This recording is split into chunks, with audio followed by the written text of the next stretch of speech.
Makin pinter, justru makin bodoh. Kedengeran aneh kan? Tapi coba jujur aja, ini kayak udah jadi makanan sehari-hari buat kita. Hampir tiap hari, selalu ada aja gebrakan dari para elit politik dan pejabat negeri ini yang bikin tensi darah naik. Pernyataan mereka kadang bikin kita tepok jidat. Tindakan mereka sering bikin kita geleng-geleng kepala. Yang bikin aneh, kita semua tahu mereka itu bukan orang sembarangan. Gelar akademis numpuk, sekolah tinggi, sampai ke luar negeri. Jabatan mereka tinggi, tapi kok masih aja kelihatan konyol, bahkan bodoh. Dan jujur ya, ini bukan cuma soal mereka. Kita masyarakat biasa juga sering gak kalah bikin malu. Kita gampang banget nyinyir, gampang ngejudge, gampang merasa paling pintar. Kita komen sana-sini seakan-akan ngerti semua hal. Padahal seringkali nggak tahu duduk persoalan sebenarnya. Jadi, ini pertanyaannya yang gue yakin juga ada di benak teman-teman. Sebenarnya siapa yang pintar dan siapa yang bodoh? Kenapa makin tinggi pendidikan, makin banyak gelar, justru makin sering melakukan hal yang kelihatan nggak masuk akal? Dan kenapa kita sebagai masyarakat juga sering jatuh ke lubang yang sama? Apakah benar makin pintar justru bikin kita makin bodoh? Oke, biar adil, kita jangan cuma marah-marah. Gue juga nggak mau video ini sekadar jadi tempat kita melampiaskan emosi. Gue mau kita sama-sama belajar, karena ternyata fenomena ini bukan hal baru. Ada penjelasan psikologi, ada penjelasan sosiologi, ada penjelasan dari filsafat, bahkan ada penjelasan dari para ulama soal kenapa ilmu bisa jadi bumerang kalau nggak dibarengi dengan kebijaksanaan. Jadi, mari kita bongkar satu persatu. Kalian pernah dengar istilah Dunning-Kruger Effect? Ini penelitian dari dua psikolog, David Dunning dan Justin Kruger, tahun 1999. Intinya gini, orang yang kurang kompeten seringkali nggak sadar bahwa mereka kurang kompeten. Mereka justru merasa lebih pintar dari yang sebenarnya. Contohnya gampang. Orang yang baru baca satu artikel soal ekonomi, tiba-tiba merasa bisa mengomentari kebijakan moneter. Atau orang yang nonton satu video YouTube tentang kesehatan langsung merasa lebih ngerti daripada dokter yang belajar bertahun-tahun. Nah, masalahnya, efek ini bukan cuma berlaku buat orang yang benar-benar awam. Orang dengan segudang gelar pun bisa jatuh ke lubang yang sama. Bedanya, mereka nggak sadar batas pengetahuannya. Mereka mungkin sangat ahli di satu bidang, tapi merasa punya otoritas untuk bicara di semua bidang. Di sini letak jebakannya. Semakin pintar, semakin percaya diri, semakin yakin dengan kemampuan sendiri, tapi lupa bahwa kepintaran itu ada batasnya.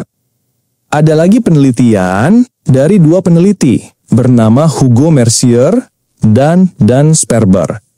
Mereka bilang penalaran manusia itu pada dasarnya nggak diciptakan untuk mencari kebenaran, tapi untuk berdebat agar mencapai kemenangan. Bayangin, sejak zaman dulu, manusia hidup dalam kelompok. Supaya bisa bertahan, kita harus bisa meyakinkan orang lain. Nah, kemampuan berargumen ini yang diwariskan sampai sekarang. Masalahnya, ini bikin kita sering lebih fokus membela pendapat kita daripada mencari kebenaran sejati. Jadi, kalau ada pejabat ngomong ngaco, tapi dengan penuh percaya diri, itu bukan semata-mata karena dia nggak tahu. Bisa jadi dia sedang pakai kemampuan berargumennya untuk membungkus sesuatu. Sekarang masuk ke istilah lain, motivated reasoning. Ini fenomena psikologi yang bilang kita pakai otak bukan untuk cari kebenaran, tapi untuk membenarkan apa yang sudah kita percayai dari awal. Contoh, kalau kita udah nggak suka sama satu tokoh politik, apapun yang dia katakan akan terdengar salah. Sebaliknya, kalau kita ngefans sama satu tokoh, seburuk apapun pernyataannya, kita akan mencari-cari alasan untuk membelanya. Pejabat pun sama. Kadang mereka bukan nggak tahu. Mereka sebenarnya tahu, tapi memilih berkata sesuatu karena ada alasan politik, alasan strategi, alasan kepentingan. Akhirnya, pernyataan yang dianggap bodoh oleh masyarakat itu muncul bukan karena mereka kurang pinter, tapi karena mereka pakai kepintarannya untuk melindungi kepentingan pribadi dan kelompoknya.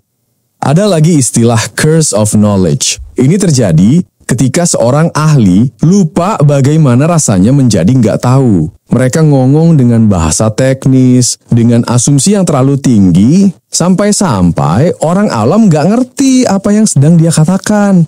Nah, begitu publik nggak ngerti, terjadilah salah tafsir. Apa yang mereka maksud sebagai sesuatu yang logis, terdengar konyol di telinga masyarakat. Terakhir, jangan lupa peran media dan algoritma. Media butuh berita yang panas. Media sosial butuh konten yang memancing emosi. Pernyataan yang normal, yang kalem, yang penuh data, jarang viral. Tapi begitu ada pernyataan konyol, penuh emosi, langsung meledak. Dan ketika publik ikut bereaksi, algoritma akan mengangkat isu itu lebih tinggi lagi. Akhirnya, pejabat yang ngaco justru mendapat panggung lebih besar. Kita hidup di zaman di mana setiap jawaban ada di ujung jari. Satu klik dan dunia terbuka. Tapi anehnya, justru di masa paling banyak tahu inilah kita paling sedikit mengerti. Filsuf Jean Baudrillard pernah bilang, kita tenggelam dalam lautan informasi, tapi haus akan makna.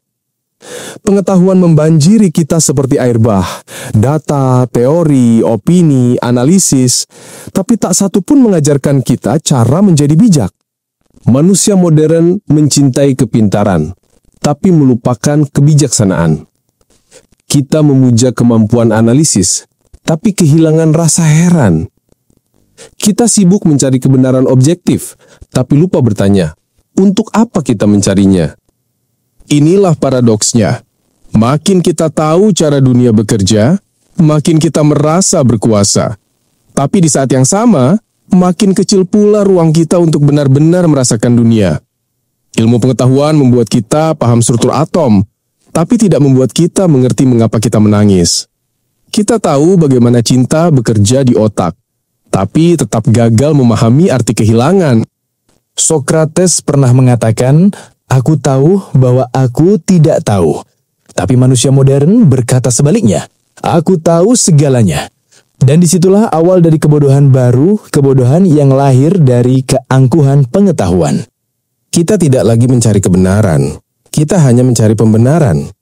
Kita tidak lagi berpikir, kita hanya mengulang. Dan di situ, manusia kehilangan jati dirinya sendiri. Mungkin sekarang kita harus tanya hal paling sederhana. Kalau pintar aja nggak cukup, lalu manusia seharusnya jadi apa? Mungkin jawabannya bukan lebih pintar, tapi lebih sadar. Karena yang bikin manusia tersesat, bukan kurangnya pengetahuan, tapi hilangnya kesadaran. Kesadaran bahwa kita bisa salah. Kesadaran bahwa tidak semua hal harus dijawab dengan logika. Kesadaran bahwa kebenaran tidak selalu datang dari mulut yang paling keras. Kita hidup di zaman yang haus validasi, tapi lapar makna. Zaman di mana suara yang paling lantang dianggap paling benar, dan kesederhanaan dianggap kelemahan. Padahal justru dalam kesederhanaan itulah kebenaran sering bersembunyi. Kalau kita mau keluar dari lingkaran pintar tapi bodoh ini, mungkin langkah pertama adalah diam. Iya, diam. Bukan karena pasrah, tapi karena ingin mendengar lagi suara hati, suara nurani, dan mungkin suara Tuhan yang selama ini tenggelam di tengah kebisingan dunia. Sahabat mulia Ali bin Abi Thalib radhiyallahu an pernah berkata, nilai seseorang diukur dari sejauh mana ia mengenal dirinya sendiri. Dan di situ letak persoalannya. Kita terlalu sibuk mengenali dunia, tapi lupa mengenali diri. Kita bisa menjelaskan luar angkasa, tapi tidak tahu kenapa kita merasa kosong di bumi ini. Imam Al-Ghazali pernah mengingatkan dalam Ihya Ulumuddin, ilmu tanpa adab adalah kesesatan, dan adab tanpa ilmu adalah kebodohan. Maksudnya sangat sederhana. Jika kita punya ilmu tanpa karakter atau kesadaran moral, kita bisa jatuh ke dalam kesalahan besar. Di masa kontemporer, pemikir Islam seperti Sayyid Naqib Al-Atas Dan Hamka menegaskan, ilmu sejati adalah ilmu yang mengubah hati, bukan sekadar yang memperluas wawasan. Mereka mengajak kita untuk tidak hanya menjadi orang yang pintar pandai, tapi menjadi insan bertakwa yang terus mempertanyakan diri, yang kuat menerima kritik, yang menyampaikan kebenaran meskipun itu sulit. Jadi, para baraya, makin pintar justru bisa bikin kita makin bodoh. Bukan karena kita gagal belajar, tapi karena kita gagal menjaga keseimbangan antara ajaran ilmu dan kebijaksanaan hati. Kita perlu kerendahan hati agar bisa mendengar suara kebenaran, bukan hanya suara ego kita sendiri. Kita perlu belajar diam agar kita bisa memahami, bukan hanya menjawab. Dan akhirnya, mungkin satu-satunya tanda bahwa kita masih punya akal sehat adalah ketika kita masih berani meragukan diri sendiri. Karena orang yang paling berbahaya bukan orang bodoh, tapi orang pintar yang yakin dia tidak pernah salah.